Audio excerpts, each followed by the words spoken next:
পরিস্থিতি খুব দ্রুত এমন একটা জায়গাতে যাবে, যখন বিএনপি তাদের অস্তিত্ব রক্ষার জন্য নিজেরা মারামারি করবে।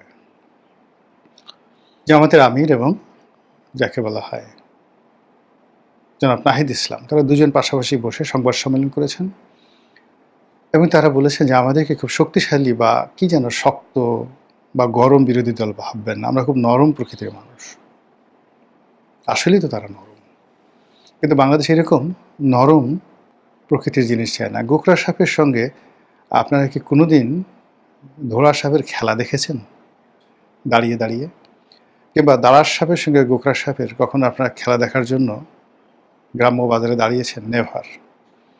মানুষ আকৃতিতে অজগর সাপ দেখতে সাধারণত বাড়িতে নিয়ে অজগর সাপ দেখাতো, আর বাজারে পথে ঘাটে মাঠে শত শত মানুষ দাঁড়িয়ে গোখরা সাপের খেলা দেখতো, যারা ফনা তুলতে পারে, ফোঁস আওয়াজ করতে পারে, সবল মারতে পারে, এবং একটা সাপের খেলা দেখতো না, দুটো তিনটে চারটে, কালনাগিনী, খইয়া গোখরা, পদ্ম গোখরা, এবং যে যত মানে এই সাপগুলোর মধ্যে বিভিন্ন আকার আকৃতি ছিল, এগুলো দেখতাম এবং আমরা শিহরিতে উঠতাম।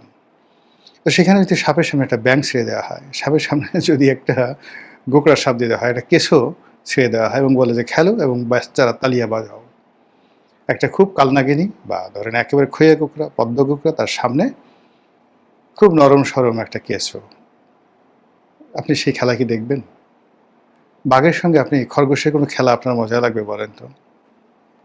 কখনো মজা লাগবে না।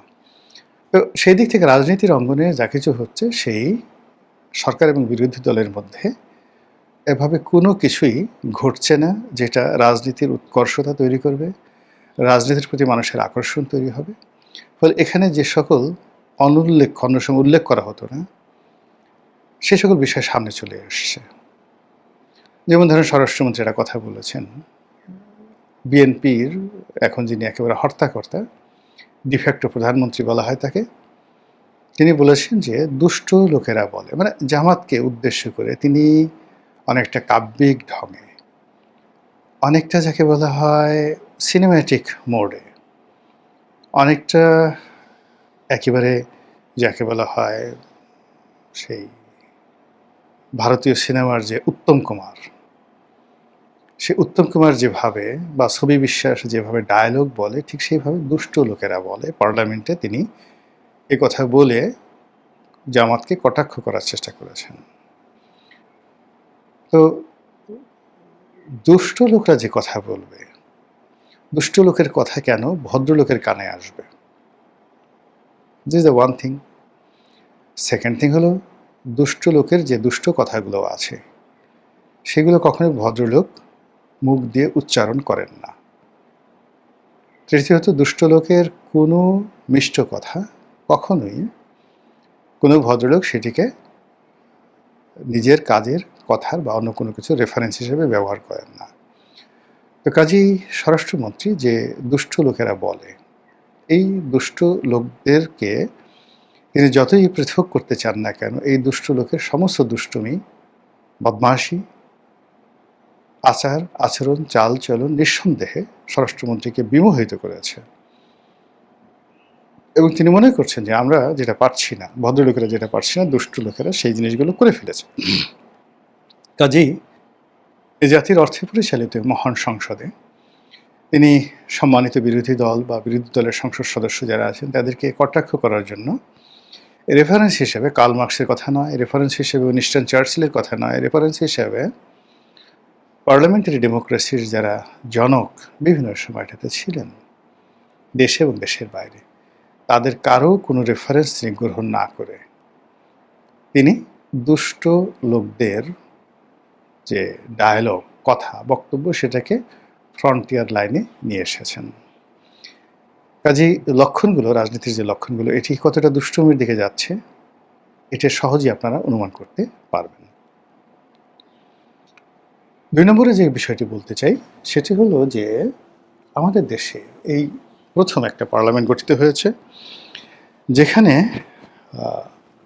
মন্ত্রীরা অদ্ভুত সব কথাবার্তা বলছে, অদ্ভুত সব কাণ্ড করছে। এরকম কাণ্ড সিনেমাতে দেখা যায় না। আমাদের স্বাস্থ্যমন্ত্রী সর্দার সাখাওয়াত হোসাইন বকুল। বহুদিন পর তিনি ক্ষমতায় এসেছেন, প্রায় ২০ বছর পরে, এবং তার এখন যে বয়স, সেই বয়স অনুযায়ী ৫ বছর পরে তার জীবনের সুযোগ আসবে কিনা আল্লাহ রাব্বুল আলামিন জানেন। তিনি একজন বীর মুক্তিযোদ্ধা, কাজেই তিনি তার হৃদয়, মন সব কিছু উজাড় করে দিয়ে তার জীবনের যত রকম দুর্নাম বদনাম আছে সবগুলোকে মাটির চাপা দিয়ে তিনি ধর্মপুত্র যুধিষ্ঠিরের মতো, অথবা ফেরেশতার মতো, অথবা অলি আল্লাহ, গাউস কুতুব, পীর মাশায়েখের মতো, তিনি যে একজন সৎ ব্যক্তি, কোনো জেনা, ব্যভিচার, নারী প্রীতি তার জীবনে ছিল না। এবং এখন তো প্রশ্নই আসে না। কোনো অর্থলোভ, ঘুষ, দুর্নীতি, চাঁদাবাজি এসব কোনো কিছু তিনি একেবারে বুঝতেই পারেন না। এবং তিনি শপথ করেছেন যে তিনি এখন শিশুর মতো সরল কথা বলবেন, এবং সেভাবে তিনি কাজ করে যাচ্ছেন। এবং এইরকম সৎ মন্ত্রী যদি জনাব তারেক রহমান সাহেবের মন্ত্রী পরিষদে থাকে, আসমানের তারকারা এখানে নূর বিলাতে থাকবে। এরকম মন্ত্রী কল্যাণে এরকম মন্ত্রী যদি থাকে, তাহলে শুধু তারেক রহমান সাহেব নন, তার প্রয়াত আম্মা, তার প্রয়াত বাবা, তারাও কবরে বসে এই মন্ত্রীর জন্য দোয়া করবেন যে এরকম একজন মন্ত্রী, তিনি তার সর্বস্ব দিয়ে আমার সন্তানের সাথে আছে, আমার সন্তানের পাশে, মানে তারেক রহমান সাহেবের পাশে থেকে দেশ জাতির সেবা করছে। এবং এই মন্ত্রীর কারণে বিএনপি সরকার খুব দ্রুত আসমানের একেবারে প্রথম আসমান ভেদ করে কোথায় যে চলে যাবে, উন্নতির চরম শিখরে বলা যায় না। কারণ হলো এই মন্ত্রী পাগলের মতো ঘুরে বেড়াচ্ছেন। পাগল বলাটা কি ঠিক হলো না? এই মন্ত্রী বিদ্যুতের গতিতে সারা দেশে ঘুরে বেড়াচ্ছেন, উল্কার গতিতে সারা দেশে ঘুরে বেড়াচ্ছেন। একের পর এক তিনি মানে বিস্ময়কর ঘটনা ঘটছেন। প্রত্যেকটা জেলা অফিসে গিয়ে, হাসপাতালে গিয়ে, তিনি প্রাইভেট হোক কিংবা পাবলিক হোক, তিনি সেখানে নজিরবিহীন নজির তৈরি করছেন। তার ভয়ে সিভিল সার্জন থেকে শুরু করে প্রত্যেকটা মানুষ থরথর করে কাঁপে। সাম্প্রতিক সময়ে তিনি বাংলাদেশের one of the biggest private এবং রেপুটেড প্রাইভেট এন্টাইটিস হসপিটাল এবং মেডিকেল কলেজ হসপিটাল দুটো, তিনি এটা বন্ধ করে দিয়েছেন। তারপর তিনি বীর দর্পে বলেছেন, এটা বন্ধ করে দেওয়ার পর তার মালিকরা, বাংলাদেশের মানে যাকে বলা হয় শীর্ষধনী পরিবার, তারা কোটি কোটি টাকা নিয়ে মন্ত্রীর পিছনে ছুটেছে। সুবহানাল্লাহ! এই মন্ত্রী, আপনি চিন্তা করেন, কোটি কোটি টাকা তিনি সেগুলো গ্রহণ করতে পারতেন, হয়তো ১০০ কোটি টাকা নিতে পারতেন। তিনি সেটা নেননি, বরং জাতির সামনে সেটা উন্মোচন করে দিয়েছেন যে প্রাইভেট হসপিটালগুলো এত খারাপ, এর মালিকরা এত খারাপ যে তারা একদিকে রুগী মেরে ফেলে, অন্যদিকে নিজেদের কুকর্মকে ঢাকার জন্য মন্ত্রীর দরবারে টাকা নিয়ে আসে। তো কাজেই এই যে মাননীয় মন্ত্রী মহোদয় যে কথা বলেছেন, এই কথার দুটো ক্রিমিনাল অফেন্স আছে। ফৌজদারি অপরাধ, কাউকে ঘুষ দেওয়া, এটা একটা মানে বা সাধা প্ররোচিত করা, এটা একটা ক্রিমিনাল অফেন্স। এর জন্য মানে এটা হাইকোর্ট বা যে কোনো আদালত সুমোটো রুল করতে পারে। মন্ত্রী মহোদয় নিজেও এইভাবে মামলা করতে পারেন। আপনাদের মনে আছে যে বিগত বিএনপি জমানাতে ২০০১ থেকে ২০০৬ যখন দেশ পরপর ৫ বার দুর্নীতিতে চ্যাম্পিয়ন হচ্ছিল, তখন আরেকজন ধর্মপুত্র যুধিষ্ঠির ছিলেন। তিনি ছিলেন সাবেক স্বরাষ্ট্র প্রতিমন্ত্রী জনাব লুৎফুজ্জামান বাবর। সবাইকে আপনারা তাকে লুকিং ফর শত্রুজ বলে ঠাট্টা মস্করা করেন। তো সেই ভদ্রলোক কিন্তু এরকম একটা গুরুত্বপূর্ণ কাজ করেছিল। তার অফিসে কে বা কারা গিয়েছিল তাকে ঘুষ দেওয়ার জন্যে, তিনি সঙ্গে সঙ্গে তাকে গ্রেপ্তার করেছিলেন এবং পুলিশের হাতে সোপর্দ করেছিলেন। Can you imagine? হয়তো এই সুকর্মের ফলে এবং এই যে একটা ভালো কাজ তিনি করেছেন, এই ভালো কাজের ফলে দেখুন তিনি প্রায় ফাঁসির মঞ্চে উঠে যাচ্ছিলেন, সেখান থেকে আল্লাহ তাকে ফিরিয়ে এনেছে। বিভিন্ন মানুষের কাছ থেকে টাকা নিয়ে তার বিরুদ্ধে যে বদনামগুলো হয়েছে, আপনি দেখেন তো তার হাঁটা চলা, তার হাতের তসবি, তার টুপি দেখে কেউ কি বলবে বসুন্ধরা গ্রুপের ছেলের কাছ থেকে তিনি টাকা নিয়েছেন, এই বদনাম যারা করবে আল্লাহর গজব নাজিল হবে তাদের প্রতি। এরকম একজন ফেরেশতা। আগের জামানায় এরকম একজন ফেরেশতা ছিলেন, আবার এখন এই যে নতুন একজন স্বাস্থ্যমন্ত্রী আসছেন। এর বাইরে আরেকটি চমৎকার এ সরকারের সফলতা আছে, সেটি হলো সরকার মীর বংশ থেকে একজন যাকে বলা হয় মন্ত্রী নিয়োগ দিয়েছেন। যদিও তিনি প্রতিমন্ত্রী, কিন্তু বলা হয়ে থাকে তিনি বাংলাদেশের সর্বকালের সবচেয়ে শক্তিশালী মন্ত্রী। মাননীয় প্রধানমন্ত্রী জনাব তারেক রহমান সাহেবের ঘনিষ্ঠ বন্ধু।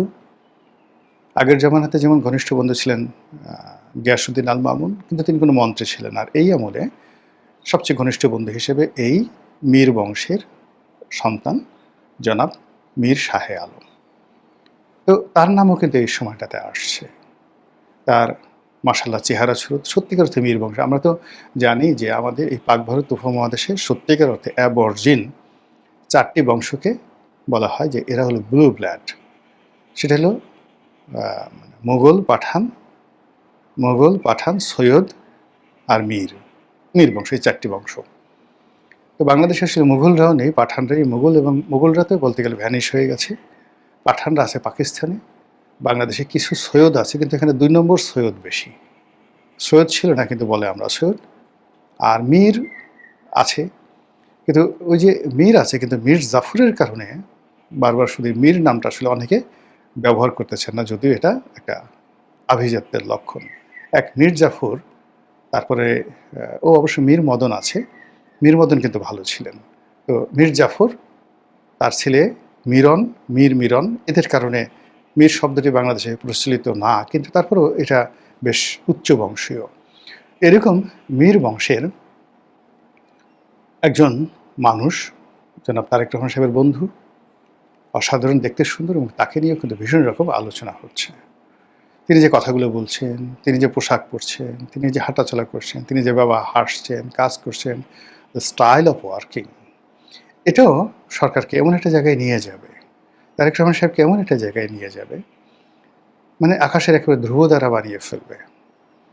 এই সমস্ত লোকজন, অর্থাৎ রাজা টোডরমল, বীরবল, মোল্লা দোপেয়াজা, আবুল ফজল, ফৈজি, মানসিংহ, এই সমস্ত মহামানব যেভাবে সম্রাট আকবরকে তার যে মাকাম, রাজনীতির যে মাকাম, সে মাকামে পৌঁছে দিয়েছিল, তদ্রূপ এখন এই যে দুষ্ট লোকদেরকে নিয়ে যিনি কথা বলেন, তিনি স্বাস্থ্যমন্ত্রীর মতো ফেরেশতা, আর মীর বংশের মতো উচ্চবংশীয়, অভিজাত বংশীয়, উচ্চবংশীয়, মানে উচ্চবংশীয় বলতে ওই যে আগে একটা উচ্চবংশীয় কথা বলে এক গরু ব্যবসায়ী, সে কী হলো, তার জীবনটা শেষ হয়ে গেলো, সেই উচ্চবংশ না। It's really the blue blood line, Mir বংশের যে মানুষ, তাদের যে সম্মিলিত কর্মের সঙ্গে অন্যান্য শুভকর্ম যোগ হলে নিঃসন্দেহে সরকার মানে এমন একটা উচ্চতায় উঠে যাবে, যে উচ্চতা থেকে আসলে সরকার স্পর্শ করা যাবে না, দূর থেকে দেখতে হবে, যেভাবে আমরা ধ্রুবতারা দেখি। মহান আল্লাহ আমাদের সবাইকে হেদায়েত দান করুন এবং হেফাজত করুন। আসসালামু আলাইকুম ওয়া রাহমাতুল্লাহি ওয়া বারাকাতুহু।